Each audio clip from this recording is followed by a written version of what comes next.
mad, they hide.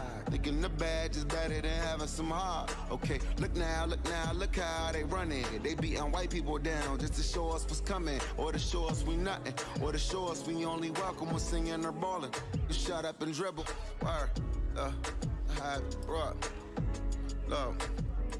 Hey everybody, I'm Carrie Champion. Welcome to We the People. So today we are having a very candid conversation with athletes and artists who want to make sure that you use your voice to vote. Voting is your voice. So we have so many different issues that have happened in this country. It's really, truly unprecedented time. So I'm looking forward to these conversations. I think you'll be educated as well as entertained, but most importantly informed. We have morethanavote.org, whenweallvote.org, and fairfight.com. Those resources are imperative as we try to change our future.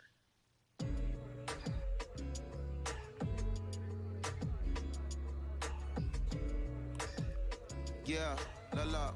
There's no way that we can talk about hip hop or even the fact that we want to talk about activism, black voter suppression, without bringing in this guy straight from Port Arthur, Texas. We are talking about Bun B. He is an activist, a scholar, and an all-around gentleman. Thank you so much for spending some time with us. Bun, I don't want to start heavy, but I guess I have to because that's where we are in the world today. It's heavy as hell. And when you think about what needs to happen in this country in terms of change, what's the first thing that you think of? Equality. That's pretty much the first thing that comes to mind, right? Black people need to be seen as equals in this world.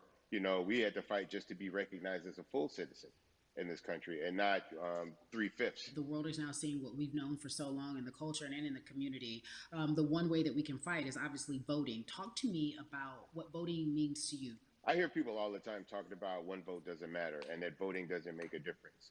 If that's true, why do they work so hard to suppress the black vote? Because they understand the power of the vote. And so it's time that black people collectively also understand the power of their vote.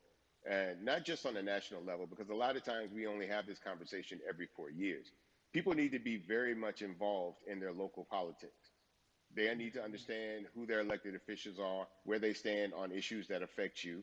And you need to use your vote to either support the ones that care about you and your condition, or to elect people who do. A newer initiative that we're dealing with is educating felons, right? So in the state of Texas, if you're a felon, right, if you've been to jail or to prison, but you're no longer on probation or parole, you have the right to register to vote. Another thing that was just brought to my attention, there's an initiative called Orange, which is happening not just in Houston, but all over the country. If you're in jail currently during pretrial, but you have not been convicted, like you're still in jail waiting for your day in court, you are still eligible to vote. And you said something so key. They work so hard to hope that we stay uninformed, but more importantly, to suppress the black vote. If you could do one thing with this message that we're trying to send today about how important voting is, what type of images would you like our people to understand and see when they go to these polls and vote, or when they cast their ballots? I think the images that we've all seen, you know what I'm saying, for decades in this country, if not centuries in this country, we've seen black people oppressed, we've seen black people attacked. So every time you look back and you see those old black and white images of people of color being attacked by dogs and people of color being sprayed with hoses, that's what they were fighting for. Back then, they were just fighting for a chance to vote. People like Martin Luther King Jr., people like Malcolm X, these people died to help us be in a position to have the power that we have now, which is to be able to cast a vote and make a decision about the people that have controls over our lives. So, I mean, if you in your own community need a reason to vote, look at a person like George Floyd. If the people in your city are not open to police reform, are not open to having a conversation about defunding the police, are not open to issues concerning economic equality, judicial equality, and racial equality, right? If they're scared to say Black Lives Matter, you have the power to put people in those positions who do believe that Black Lives Matter, who do believe in racial equality, economic equality, judicial equality, That's right. right? That's right. Who see us as human beings. And if the people in your community don't feel that way, vote them out. It's that simple. It's just vote them out. We don't have enough time to sit around and hope that people change their minds. Yeah, Bumpy, you point out something so important. We have the power. And that is in our vote, and that is with our voice, and that's how we use our voice. I think of where we are right now. People say this is a particular moment, but it is a movement, not just a moment, it is a movement. Why, in your opinion, Was it George Floyd's death? Why was that the chosen brutality for people to say, oh my God, Black people are still oppressed in this country? And it is not fair. I think it's twofold, Carrie. In so many different encounters with between people of color and the police, there simply is no proof of what happened in the interaction. Mm. And so what happens is in a court of law, it tends to lean towards the policeman's point of view, right? In this case, we saw very clearly what happened. I think the other thing is due to the fact that everyone was at home, basically during this time period in relation to the coronavirus, you couldn't avoid it, right? It was on every television station, it was on every social media platform.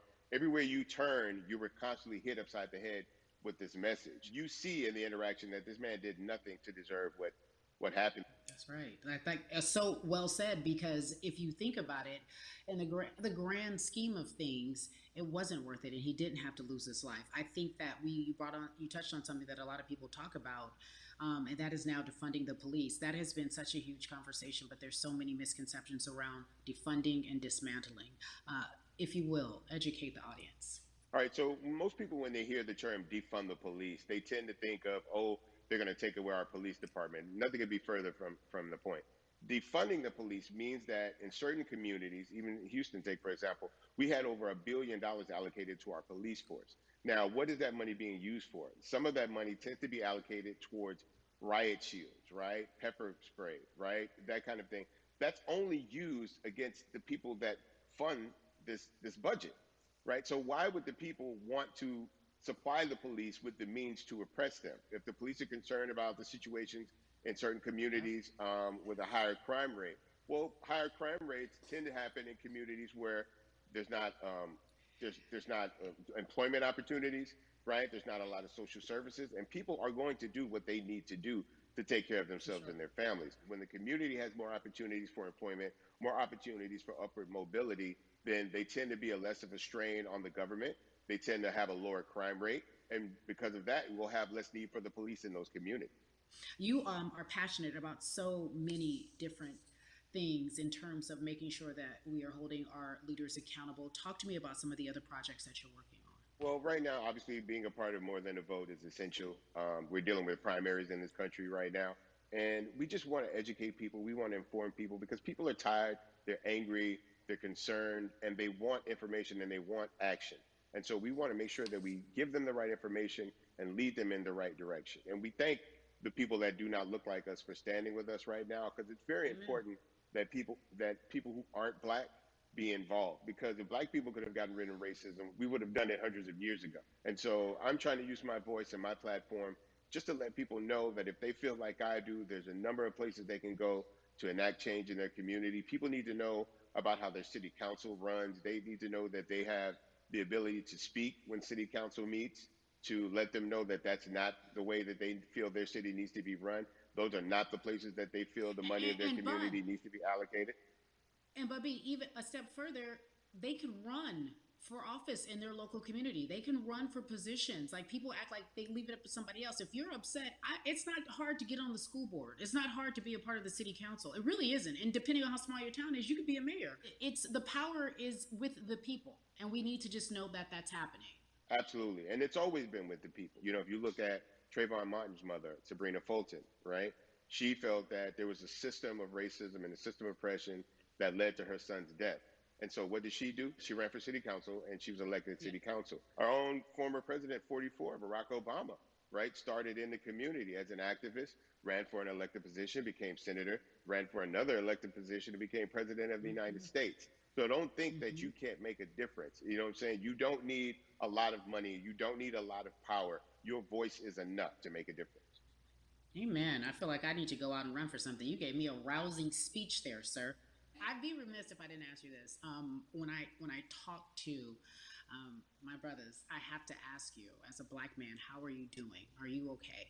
I'm good. I'm good. I have a very strong relationship with God, so prayer definitely works for me. I have children and grandchildren who are watching me, who are encouraged by what I do, and they're proud of me right now, you know, and that's really what matters, you know.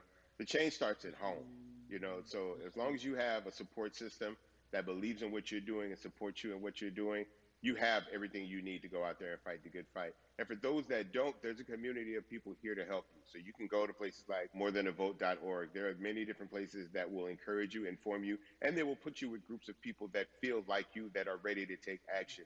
So no one has to go about this alone if they want to do it.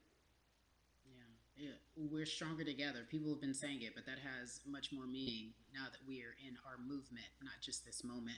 Bun B, it has been an education, always a pleasure. Thank you so much. I appreciate you. Keep fighting the good fight. Keep up the good fight.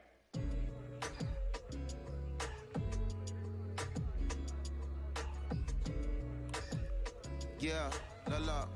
So our next guest, I have to admit, I'm a fan, but there are so many different people that we could talk to, and I thought it was so imperative that we speak with her. You know her as Molly on the huge, successful show Insecure, HBO's Insecure. She also has a comedy special highlighting her Nigerian roots, and she's an amazing podcaster. Let's welcome in Yvonne Orji, everyone. You have such a beautiful way of making things funny, giving us our medicine with some candy, right? The humor and the healing. You bring all of that to your space. And right now, as you look across this country and how everyone is so broken and so upset, if it's not social injustice, it's the pandemic, it's depression, it's unemployment, the list goes on and on. How are you doing, quite frankly?